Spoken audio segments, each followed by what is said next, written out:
સ્થાનિક સ્વરાજની ચૂંટણીના જે પરિણામો આવ્યા છે ત્યારે જે અમારી પાર્ટીના પ્રતિનિધિઓની જીત થઈ છે આ સમગ્ર ગુજરાતની જનતાની જીત છે, જેને અમે સહર્તાથી સ્વીકારીએ છીએ.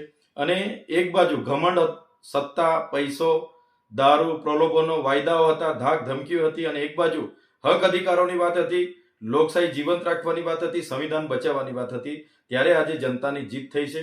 કોઈના પણ ડર્યા વગર, પ્રલોભનોમાં આવ્યા વગર જે અમારા પર ભરોસો અને વિશ્વાસ મૂક્યો છે, ત્યારે જનતાને અમે એમનો આભાર માનીએ છીએ અને ખાતરી આપીએ છીએ કે આવનારા દિવસોમાં અમારા તમામ પ્રતિનિધિ, અમારા તમામ પાર્ટીના લોકો તમારી સેવા માટે તત્પર હશે.